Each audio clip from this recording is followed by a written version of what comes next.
Assalamualaikum dear students, welcome to my YouTube channel Quick Concepts where every topic is explained smartly and quickly.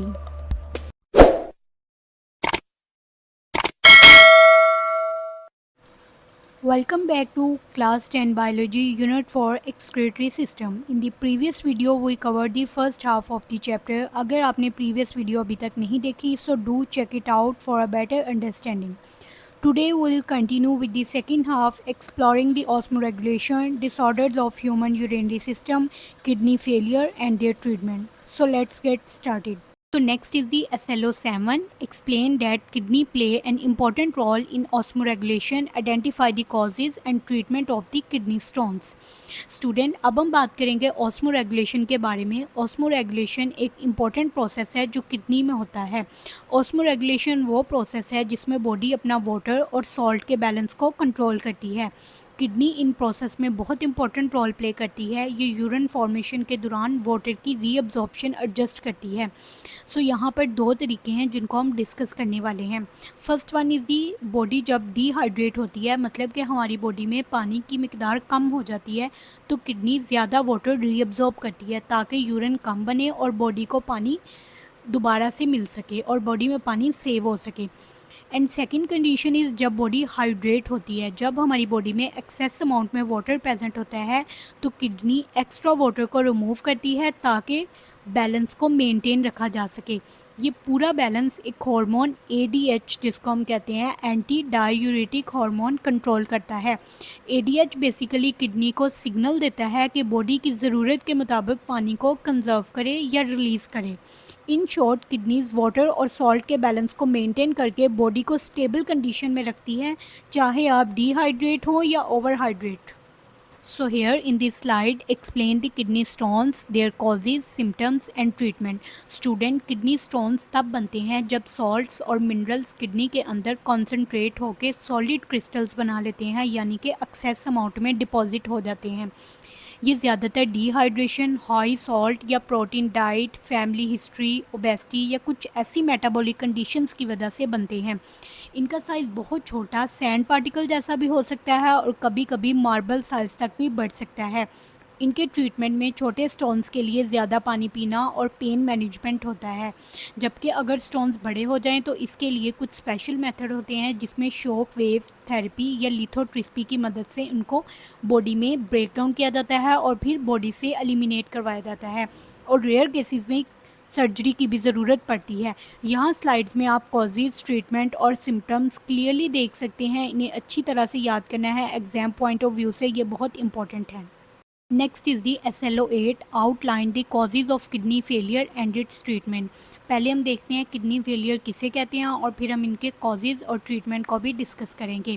Student, kidney failure जिसे renal failure भी कहा जाता है, ये एक ऐसी कंडीशन है जिसमें किडनी अपना काम यानी ब्लड से वेस्ट प्रोडक्ट और एक्स्ट्रा वाटर और टॉक्सिन्स को फ़िल्टर करना ठीक तरह से नहीं कर पाती. इसी वजह से हमारी बॉडी में तमाम हार्मफुल सब्सटेंसेस जमा होने लगती हैं. ये कंडीशन बेसिकली दो टाइप्स की होती है, एक एक्यूट और दूसरी क्रॉनिक. एक्यूट में जो कि अचानक होती है और अक्सर किसी इंजरी, इन्फेक्शन या स्वेयर डिहाइड्रेशन की वजह से भी हो सकती है और इसका ट्रीटमेंट भी जल्दी हो सकता है. और सेकंड कंडीशन है क्रॉनिक, जो कि आहिस्ता आहिस्ता सालों में डेवलप होती है. यूजुअली ये हाई ब्लड प्रेशर या डायबिटीज़ के रिज़ल्ट में होती है. किडनी फेलियर के टाइम पर ट्रीटमेंट बहुत ज़रूरी होता है क्योंकि अगर ये कंट्रोल ना हो तो डायलिसिस या किडनी ट्रांसप्लांट की ज़रूरत भी पड़ सकती है. So here in this slide kidney failure के कुछ इंपॉर्टेंट कॉजेज़ और उनके एक्सप्लेनेशन भी बताई गई है. हम इनको डिस्कस करेंगे. किडनी फेलियर के बहुत सारे कॉजेज़ होते हैं जैसे कि diabetes, high blood pressure, repeated infection, कोई भी ऐसा ज़ख़म जो कि बार बार हो, किडनी में स्टोन्स बनना, पेन किलर का ओवर यूज़ करना. समटाइम हमारी बॉडी अगर बहुत ज़्यादा डिहाइड्रेट हो सकती है उसकी वजह से भी हो सकता है. कुछ genetic disorders, auto immune disease basically ऐसी डिजीज़ होती हैं जब हमारा इम्यून सिस्टम हमारी बॉडी के अगेंस्ट ही फाइट करने लग जाता है. और प्रोसेस्ड फूड का ज़्यादा इस्तेमाल, ये वो तमाम कॉजेज़ है जो कि किडनी फेलियर में पार्टिसिपेट करते हैं और किडनी को डैमेज करते हैं. इन सब फैक्टर्स का डिटेल्ड एक्सप्लेनेशन आप स्लाइड में देख सकते हैं. इसीलिए इन पॉइंट्स को अच्छी तरह याद करें क्योंकि ये एग्ज़ाम और हेल्थ दोनों के लिए बहुत इंपॉर्टेंट है. So now we are going to discuss dialysis. Student, dialysis एक ऐसा मेडिकल प्रोसेस है जो तब किया जाता है जब किडनी अपना काम सही तरह से नहीं कर पाती। ये ब्लड से वेस्ट प्रोडक्ट, एक्स्ट्रा फ्लूइड्स और टॉक्सिन को रिमूव करता है, बिल्कुल वैसे ही जैसे हेल्दी किडनी फिल्टर करती हैं। सिंपल वर्ड्स में डायलिसिस टेम्परेरी किडनी का फिल्ट्रेशन का काम संभालता है ताकि बॉडी क्लीन और बैलेंस रहे। इसकी दो टाइप्स हैं जो कि इस स्लाइड में एक्सप्लेन की गई हैं। First is the hemodialysis and second is the peritoneal dialysis. साथ में इसका मेथड भी एक्सप्लेन किया गया है। So let's start from the first which is a hemodialysis. Hemodialysis basically blood body से एक ट्यूब के जरिए निकाला जाता है। डायलिसिस मशीन के अंदर फ़िल्टर होता है। ब्लड को डायलिसिस मशीन के अंदर एक ट्यूब के थ्रू एंटर किया जाता है जहाँ पे उसके फिल्ट्रेशन का प्रोसेस स्टार्ट होता है और फिर क्लीन ब्लड को वापस बॉडी में भेज दिया जाता है। ये यूजुअली हॉस्पिटल या डायलिसिस सेंटर में किया जाता है दिन में 3 दफ़ा। And next is the peritoneal dialysis. दूसरी टाइप है पेरिटोनियल डायलिसिस जिसमें एक क्लींजिंग फ्लूइड जिसे डायलिसेट कहते हैं अब्डोमिनल कैविटी में एक फ्लेक्सिबल प्लास्टिक की ट्यूब जिसे कैथेटर कहते हैं उसके ज़रिए डाला जाता है। ये कैथेटर स्पेशली डिज़ाइन किया होता है ताकि फ्लूइड सेफली अंदर और बाहर बॉडी से जा सके। अब्डोमिनल कैविटी के अंदर एक थिन लेयर होती है जिसे पेरिटोनियल मेम्ब्रेन कहते हैं जो कि नेचुरल फ़िल्टर की तरह काम करती है और ब्लड से वेस्ट प्रोडक्ट और वेस्ट वाटर को फ्लूइड में ले लेती है।